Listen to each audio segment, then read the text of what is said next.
Coucou tout le monde, j'espère que vous allez bien. Ici Mademoiselle Café et Stéphanie. Salut. Et bienvenue sur ma chaîne. Donc Stéphanie, elle est conseillère en images. Tout à fait. Et en fait, l'objectif du défi, ce sera de faire un relooking pour moi, de changer ma garde-robe, d'avoir une garde-robe qui soit plus classe et plus appropriée pour le milieu professionnel. Donc à tout de suite.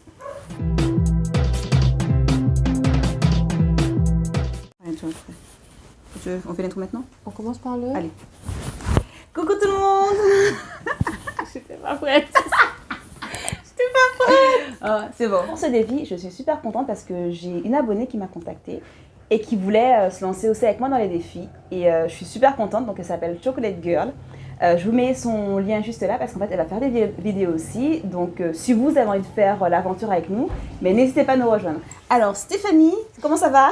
Ben ça va super Gladys, merci de m'inviter sur ta chaîne. Donc on va commencer un petit peu. Donc pour cette vidéo, la première vidéo du défi, ce sera un peu de nous expliquer ton travail, savoir ce que tu fais, qu'est-ce qui t'a donné envie de le faire, nous présenter un petit peu tes réseaux sociaux, bien sûr.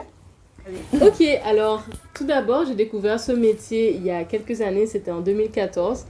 J'ai eu envie de faire ce métier parce qu'une conseillère en image ne travaille pas seulement sur le style de la personne, mais aussi sur tout son langage non verbal, sur son bien-être, sur le fait qu'elle se sente en confiance ou pas, pour pouvoir lui permettre d'aller à la conquête de ses objectifs, que ce soit professionnel, personnel. Et en fait, ce qui m'a donné envie, c'est que on ne se rend pas spécialement compte, mais nous, surtout les femmes, on est très, très, très complexées. Ouais. Souvent, on grandit, on dépasse l'adolescence avec beaucoup de complexes, on les traîne très longtemps et ça finit par avoir un impact en fait sur notre façon d'être, sur notre confiance en nous.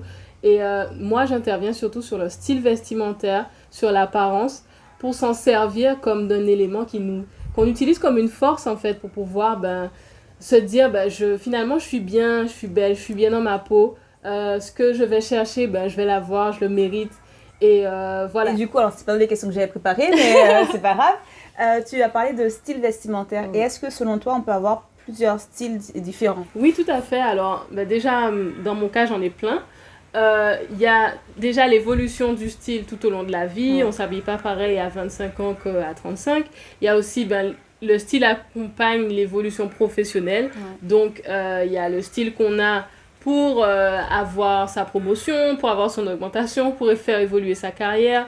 Il y a le style qu'on a quand on est à la maison. Il y a aussi celui qu'on a pour séduire, pour se sentir belle, pour se sentir séduisante.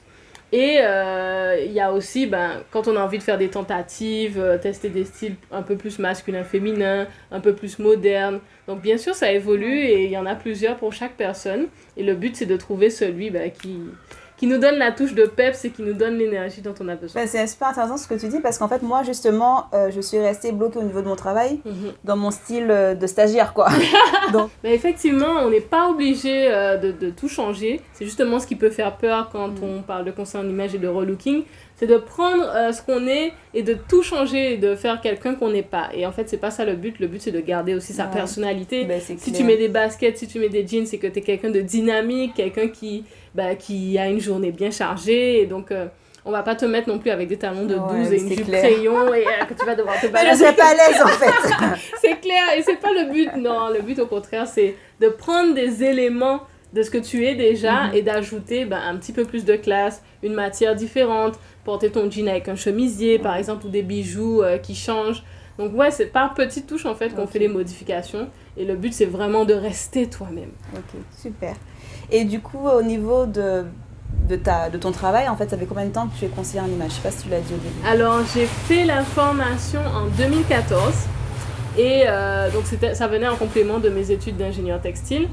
Et du coup, je voulais aller plus loin dans tout ce qui était mise en valeur de la morphologie de la personne. Donc, quel que soit le corps, la silhouette, pouvoir l'habiller pour que la personne se sente bien.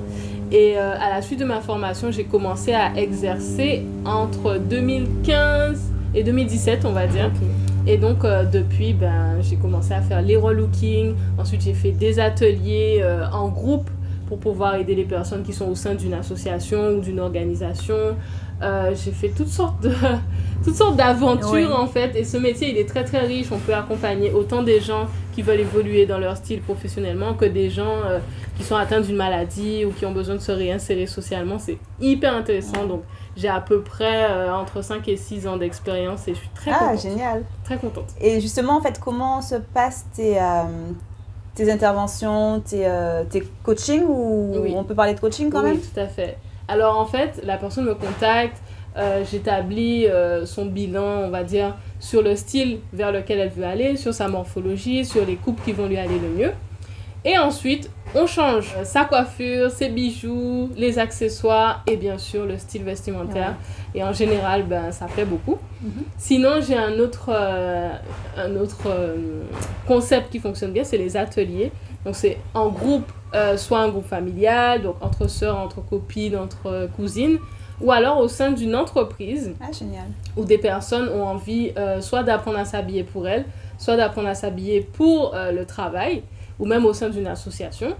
Et là, j'interviens pour faire un atelier où je détermine la morphologie de chaque personne, je lui dis ce qui lui va le mieux, etc. Donc, dans ce cas de figure, on ne fait pas de coiffure, etc. Mais les personnes repartent avec des éléments pour pouvoir améliorer leur shopping et changer leur garde-robe elles-mêmes. Okay. Voilà. Comment ça se passe concrètement, ton plan d'attaque, en fait, pour Looking? Alors, ce qui est important pour moi, c'est que la personne, elle soit consciente qu'il y a des choses qui la gênent ou il y a des choses qui la bloquent. Si c'est le cas, il faut que je le sache, il faut qu'on travaille dessus. Donc, je lui demande souvent qu'est-ce qui la complexe. Elle a un style qu'elle veut et pourquoi elle n'y est pas encore. Et souvent, c'est j'ose pas. Effectivement, je vois passer des choses sur Internet, mais j'ose pas acheter parce que je me dis que ça m'ira pas, etc. Et donc, on travaille déjà sur débloquer ce qui pose problème en termes dans sa tête, on va dire. Ensuite, je passe à, du coup, vers quoi elle veut aller. Si la personne m'a approchée, c'est qu'elle n'est pas satisfaite totalement de son style actuel. Donc, vers quoi elle veut aller, à quoi ça ressemble, pourquoi on n'y est pas encore. Et donc, à partir de toutes ces informations, on fait le bilan de sa morphologie, de ce qui va lui aller le mieux, elle veut s'habiller comme ça, est-ce que ça va refléter ce qu'elle veut? Et on part là-dessus pour faire un plan d'attaque pour le shopping et poser ses tenues. Ouais, shopping, baby! Trop cool. Et une autre question, au niveau, tu as parlé des cheveux, tout ça, relooking cheveux aussi. Est-ce que ça t'est déjà arrivé que des personnes te disent « Ah non, tu touches pas à mes cheveux, tu touches pas à ci ou à ça » parce que c'était vraiment soit un complexe ou quelque chose que la personne... elle aimait tellement tel que c'était, et comment tu arrives à gérer ça en fait? Alors, oui. Ce non catégorique sur... oui, effectivement, ça m'est arrivé. On voit ça aussi dans les émissions à la télé où les gens, ils veulent pas.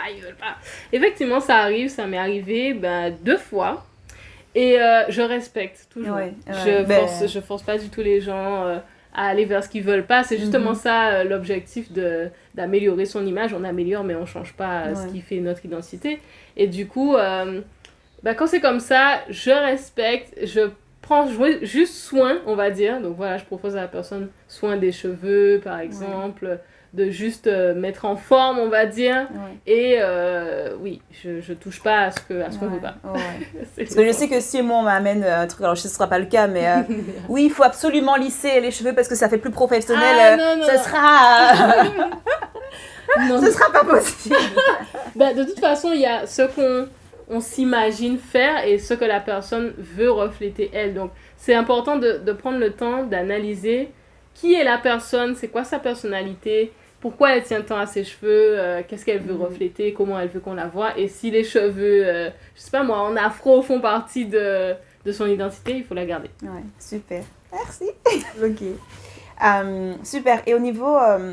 parce que tu parles beaucoup de morphologie, comment tu abordes ça justement, le fait d'avoir une personne qui a sa propre morphologie et l'amener à apprécier et à aimer sa morphologie tout simplement, parce que de toute façon ça va pas changer, quoi. Oui, effectivement.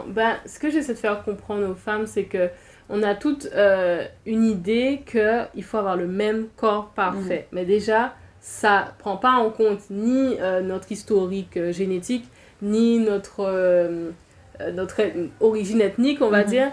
ni notre histoire personnelle, ni les grossesses, ni les maladies, ni les opérations, ni l'alimentation. Et en fait, ce que j'essaie aussi de faire comprendre, c'est que en attendant ce corps qu'on veut, donc soit c'était le corps d'avant les enfants, soit c'était le corps de... bref, souvent c'est ça, ben on perd du temps. J'essaie de faire réaliser que tout ce qu'on fait pas, toute la confiance, toute l'assurance, tous les bains de mer, toutes les sorties en boîte habillées très sexy, tous les rendez-vous galants, tout ça, toute cette confiance qu'on perd, mais c'est parce qu'on veut pas avancer avec ce corps qu'on a. Donc on attend un autre et qu'on attend qu'il soit parfait. Et ce temps-là, il se rattrape pas en fait. Donc tant qu'à faire, optimisons ce qu'on a. Tout en faisant peut-être notre travail. Voilà, tout en faisant un travail. Pour arriver à ce qu'on veut. Exactement. On peut vouloir perdre du poids, on peut vouloir gagner du poids, on peut vouloir enlever ses boutons, peu importe. Mais en attendant, il ne faut pas se rendre malheureux. La vie, elle passe. Et s'habiller bien avec des trucs qui nous font du bien, bah, ça permet aussi de sortir de sa coquille, quoi. Ben oui, d'être à l'aise finalement. Si on est à l'aise dans ses vêtements, ben, peut-être que les complexes qu'on peut avoir aussi, ils y seront plus finalement. Exactement. Et en général, on commence un relooking avec oui, non mais attendez, j'ai tant de kilos à perdre. Et on finit le relooking avec ah, mais c'est peut-être pas si urgent en fait, cette perte de kilos. On verra ça plus tard. Et on n'en a pas parlé, mais tout ce qui est réseaux sociaux, contacts, est-ce que c'est important aussi? Oui, effectivement. De toute façon, vous aurez le lien en description. Oui. Alors, mon Instagram, c'est Beauté Confiante.